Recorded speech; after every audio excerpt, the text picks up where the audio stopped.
अरे काहे खड़ा बड़ कपार पर मार के भगव का। अरे आब हेने बैठ। मामा एगो बात पूछी। पूछो। हमा तू बियाह काहे ना कइलो? बियाह? अरे बियाह ना कइनी ओकर एगो कारण बा, सैकड़ों कारण बा, यही से बियाह ना कइनी। तो मामा उ कारणवा एगो हमरा के बताबो। बता दी। हां तो सुन, जाना तारा मेरा भैया के बियाह में गइनी। कहां?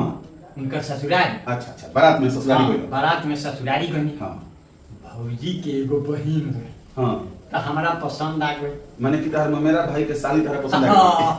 वाओ।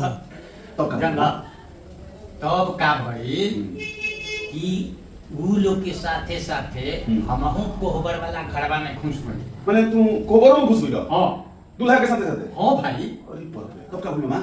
घरवा में का देखता नहीं कि भौजी के बहिन अपन सहेली के साथे ओइजे रहे। अच्छा हां बस अब तो हम मौका देख लेनी। हां बस भौजी के बहिन से तनी मनी मजाक कर ले। तू मजाक कर दे? हां मजाक कर देनी। ओकरा बता दी ना बताबो। ओकरा कहबे ना नु ना एकदम कोई ना नु एकदम ना हमार क्रिया खो एकदम तो हाथ क्रिया करनी।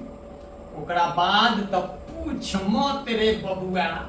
जे उ मारे के शुरू कैली स का जाने काथी से मरली स पूछ मत। देखो ना क्या काथी से मरली सो लगला पूरा खोल के पूछे जब के ना जा।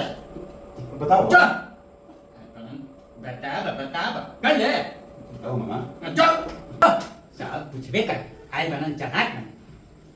अब हम का बताएं कि कहाँ काथी से मरली सब।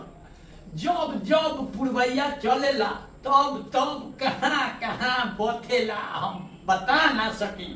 अरे चलते तो हम बियाह ना कोई। no.